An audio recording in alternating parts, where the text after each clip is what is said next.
at the moment I don't have ID, so I'm living without ID. So please to be unblock my ID. I don't understand. It take me like I'm a foreigner or whatever. I don't understand. But me, I'm not a foreigner.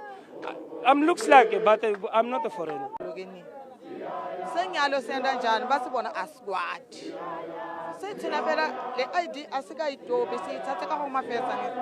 Kufuna bona babe ne right ukutshela sibiloko ngoba le ID kwende so. Mama ngibhekile manje ngibona abomkhulu nabogogo. Abantu engingabacabanga ukuthi bangaba babholekela ama-ID njengala ngibabonayo lana. No. I'm suffering. I don't have a work. Even when I want to apply at school, nothing. Now my child doesn't have a certificate. It's bad.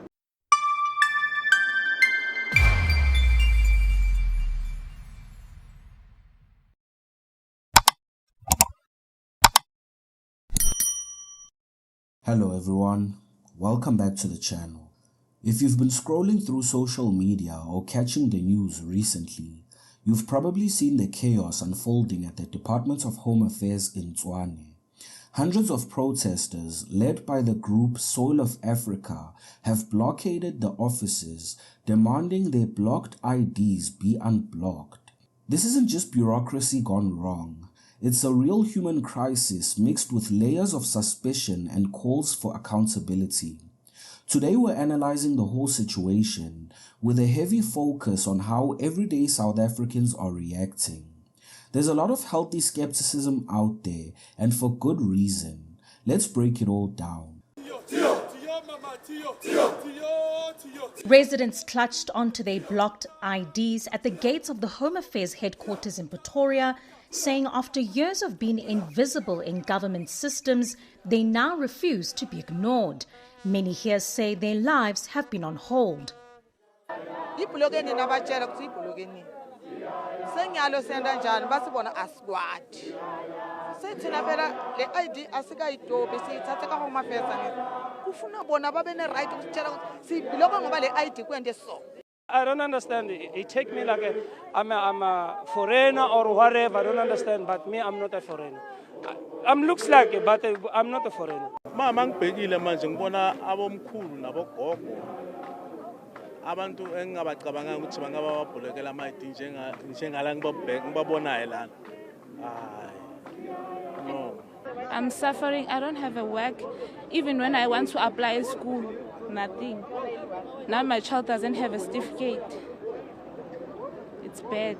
I saw my problem when I went to vote on national election.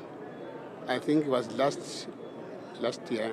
So there I saw that my ID is blocked.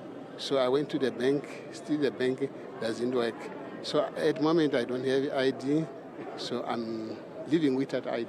So please to be unblock my ID because I need it back because it's very important to me. I need it back to myself. And Tate, tell me, is your ID document blocked? How long has it been blocked, and just the situation that you've faced? Since 2016 was a smart card. Yeah. And in Tate, how by blockile balaring hoen? Hey, ke ile ka ba sala morao ha ke kopa statement ba re ban suspecta hore ke tswa Lesotho. Statement se o ke na le sona. And how ba bontsha di pampiri tsa hao ba reng? Ba batla pampiri ya sekolo. Mara nna sekolo se ke ile ka kena ho sona na le sa mobu. Khale kwa. Re ke kene Ntate mona dumela Ntate Ntate o ko bue le nna ke a bona o teng mona o batho ba holo ba fihle mona bothata ke Ntate ka ID document ya hao. Block ID since 2016 yeah 2016 I was here on 2018 I fixed my ID but she said to me must bring the letter from school. I'll give the letter, but still it's not on. And still Lohana che haba so block your ID. I was still until now. And ke a bona ntate wena o motho a moholo, I'm sure o tlo hloka di-SASSA grant wa di thola na? I'm told Luto. Nna se ke fitile ka 7 years. Ke fitile ka 7 years. Can I live 5 years? I'm told 5 to 6 years. I told SAS. Because of this problem? Because the problem to block the ID.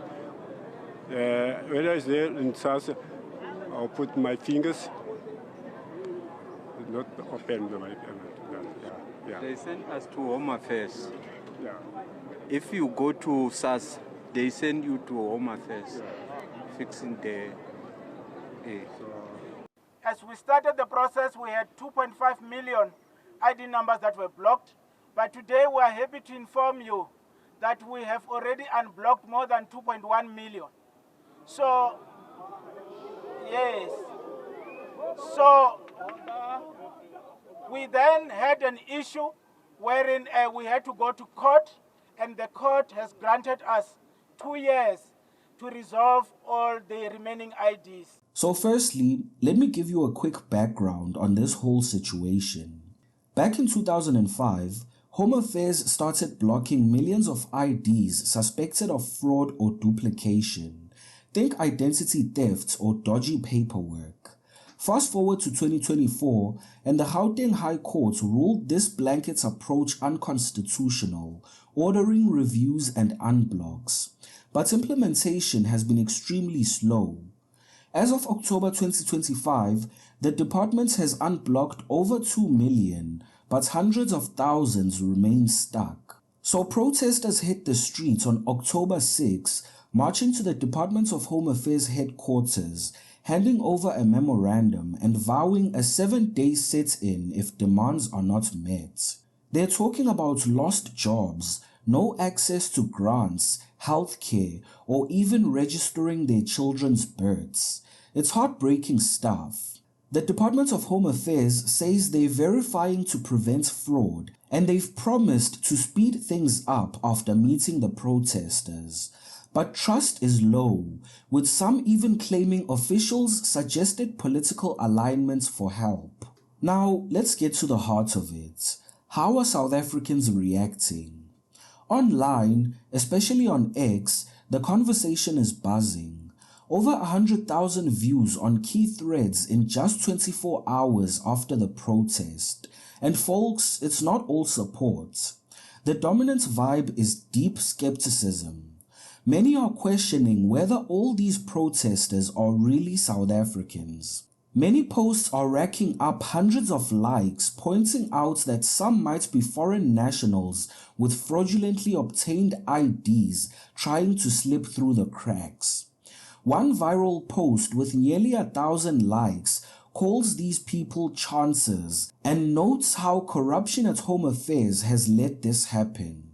Another video shared widely labels most of these people as illegal foreigners protesting for unblocks. Now you might ask yourself, why all the doubt?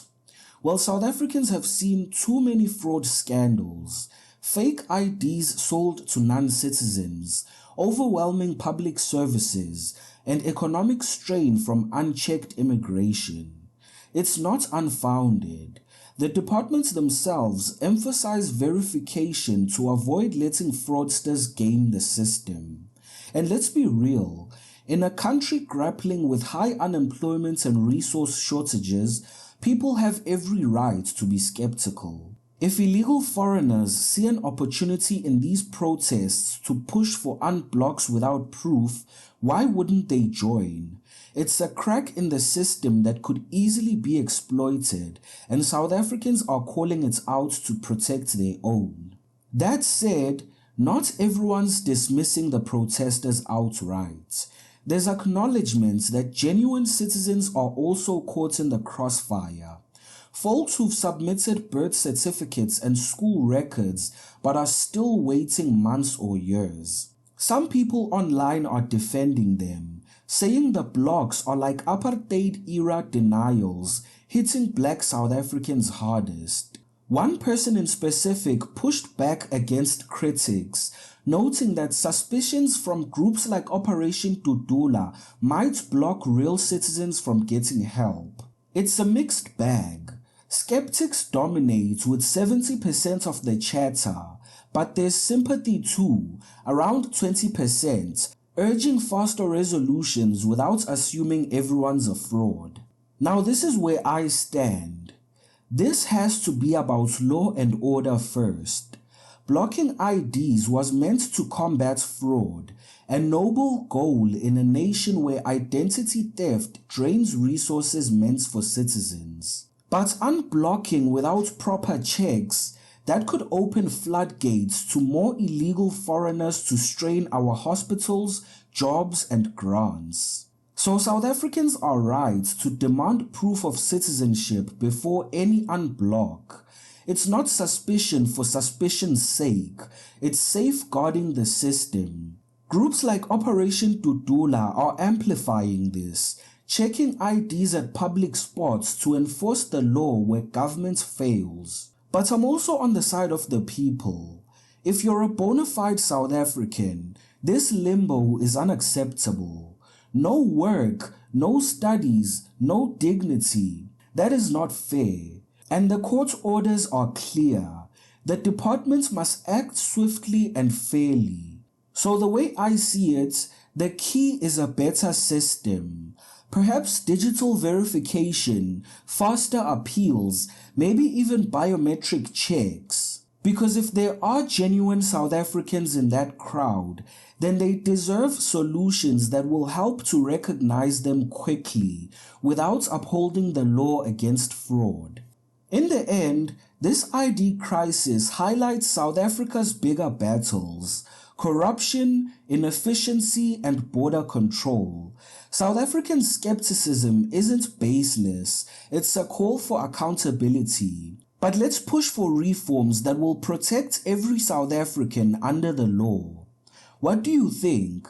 Drop your thoughts in the comments. Are the protesters mostly legit, or are there illegal foreigners in the crowd? Watch the video on your left to see Ashley Souls explaining what the everyone in our constitution really means. Don't forget to hit the like button, subscribe to the channel, and hit the notification bell.